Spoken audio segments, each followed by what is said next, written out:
பள்ளிக்கூடத்தில் வந்துட்டு வாசிக்கிறதுக்கு ரொம்ப முக்கியத்துவம் தராங்க. ஆனால் அதோட பயனும் முக்கியத்துவமும் தெரியல. அதை பற்றி நீங்கள் சொல்றீங்களா? நான் சொல்றேன் கேள்வி. வாசிப்பு என்பது ஒருவரின் அறிவு மற்றும் சிந்தனை திறனை ஊக்குவிக்கவும் வளர்ப்பதற்கும் தனிமனிதர் அல்ல சமூகத்தின் வளர்ச்சிக்கு உரியது. இது புதிய விஷயங்களை கற்றுக்கொள்ளவும் சிந்தனை திறனை வளர்ப்பதற்கும் மொழியை மேம்படுத்துவதற்கும் உதவுகிறது. உலகை புதிய கண்களால் நாம் பார்க்க வேண்டுமானால் புத்தகங்களை படியுங்கள். ஒரு புத்தகம் 1000 நண்பர்களுக்கு சமம். தனிமையில் இருக்கும் ஒருவருக்கு புத்தகமே சிறந்த நண்பராகும். வாசித்தல் என்பது ஒரு பொழுதுபோக்கு அல்ல, அது ஒரு தவம்.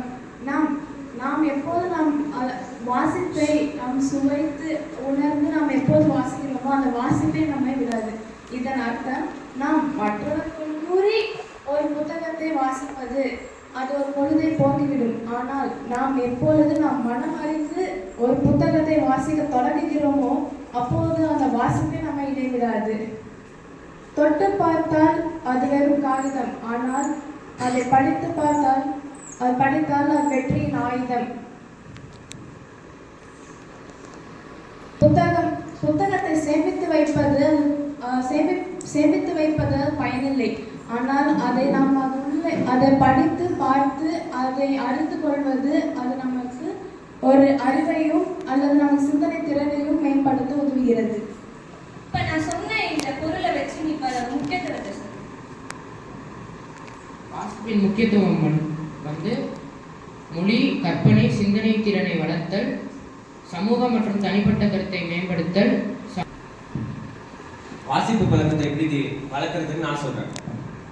தினமும் கொஞ்ச நேரம் வாசிக்கிறதுக்கு நம்ம ஒதுக்கணும்னா வாசிப்பு பழக்கம் வளரும்.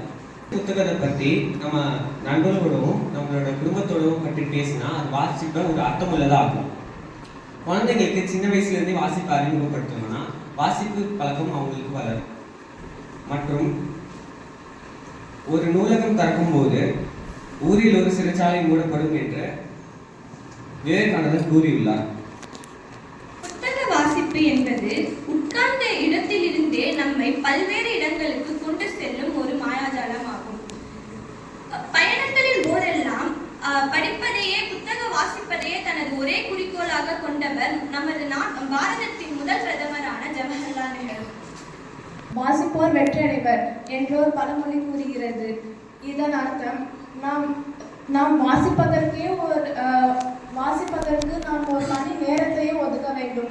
அந்த ஒதுக்கிய நேரத்தில் நாம் நம்மளுக்கு பிடித்த அல்லது நம்மளுக்கு ஒரு அறிவை தரக்கூடிய ஒரு நல்ல புத்தகத்தை நாம் வாசிக்க தொடங்க வேண்டும். என்னை நீங்கள் கையில் எடுத்தால் நான் உங்களை ஒருபொழுதும் கைவிட மாட்டேன் என்கிறது புத்தகம். எடுத்து தொடங்கி அதை முடிக்கும் வரை தன் தூக்கத்தையும் மறந்தவர் அவர் முன்னாள் ஜனாதிபதி திரு ராதாகிருஷ்ணன் அவர்கள்.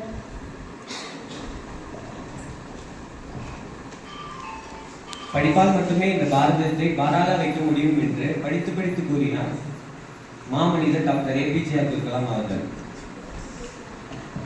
இரவு முழுவதும் தொல்கையில் ஈடுபடுவதை விட தினமும் 1 மணி நேரம் படிப்பதற்கு ஒதுக்கியவர் நபிகள் நாயகம். தூக்கு மேடைக்கு செல்லும் வரை படித்துக்கொண்டே இருந்தார் பகத்சிங் அவர்கள். 1 கோடி ரூபாய் கொடுத்தால் நீங்க என்ன செய்வீங்க? நான் ஒரு நூலகம் கட்டுவேன் என்றார் மகாத்மா காந்தி அவர்கள். ஒரு நல்ல நூலை போல எனக்கு வேறு நண்பரும் உறவினரும் இல்லை என்று கூறியவர் அறிஞர் அண்ணா. கொள்வது மனித பண்பு, கற்றுக் கொடுப்பது மனித மாண்பு. கற்க தொடங்குபவன் மாணவன், கற்றுக்கொண்டே இருப்பவர் ஆசிரியர். ஊறும் மணற்கேணி மாந்தர்க்கு கற்றனைத்து ஊறும் அறிவு. இதன் பொருள் ஒரு மணலை தோண்ட எவ்வாறு நீர் ஊறுகிறதோ அதுபோல ஒரு புத்தகங்களை நாம் படிக்க நம் அறிவும் வளரும். ஒரு நல்ல நூல் ஒரு நல்ல நண்பருக்கு ஈடாகுகிறது. வாசிப்பது ஒரு மனிதனை ஒரு முழு மனிதனாகவே மாற்றிவிடுகிறது. புத்தகத்தை வாசிப்பவன் இறப்பதற்கு முன் 1000 வாழ்க்கையை வாழ்கிறான். ஆனால் புத்தகத்தை வாசிக்காதவன் ஒரே வாழ்க்கையை தான் வாழ்கிறான். அதனால் புத்தகத்தை நாம் வாசிப்போம், அதனை நாம் நேசிப்போம் என்று என் உரையை நான் முடித்துக் கொள்கிறேன். Happy morning to one and all present. Today we are here to perform a seminar on reading for development. Hello Ayush bro, do you know why are we here today? Muskan Sissy, I have no idea. Ayman Sisi, do you have any idea? Yes, Ms. Kansisi, I have an idea about the content. Content, what is the content, Sissy? Today's content is about reading for development. Reading for development. Come on, we are just reading. Reading for development. Again, Yes, Ayush bro, reading helps us in many ways. Let us explore one by one. Reading is an important gateway to our personal development and access to socio-economy and civic life. By reading, we can gather more knowledge and in many areas like social studies, language subjects, arts, science and etc. Reading for pleasure is much more than just going through a text. So let us discuss on how one can enjoy the reading and make it a habit. Reading can change our life. How can reading change our life? As it increases our knowledge, inspires and motivates us. It clears our doubts on a particular topic. Reading generates interest and inspires us, inculcates the values. on the other hand, reading, which is forced on us, may have a reverse effect.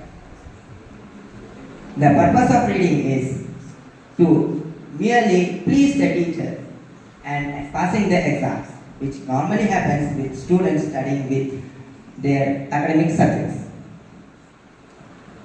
Yes, it may belong to academics, but there has been a rapid change in the way children read and learn. The nature and form of study have changed radically. As a consequence of technological advances, multimodal texts are now readily available.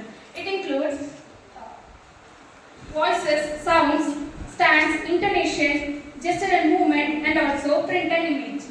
These are available in media such as computers, laptops, etc. Like to read by viewing and visualizing the topic. Even many services that students choose to read by a very diverse range of text. Many reading materials are jokes, magazines, comics, science, poetry, and websites.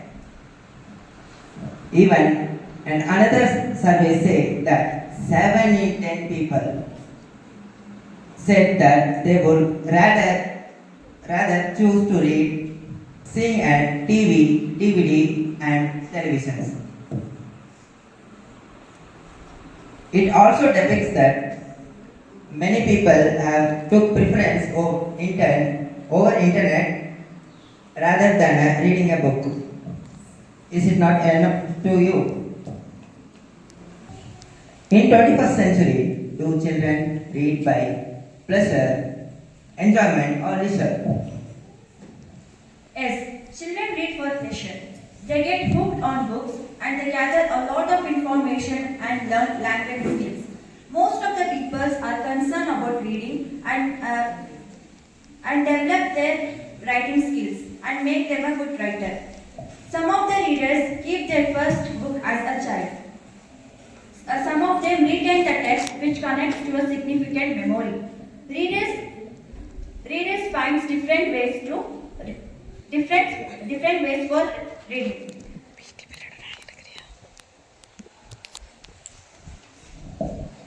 What are the reasons? May I know them?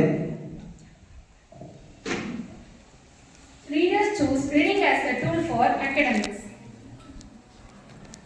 It is widely acknowledged that reading improves educational success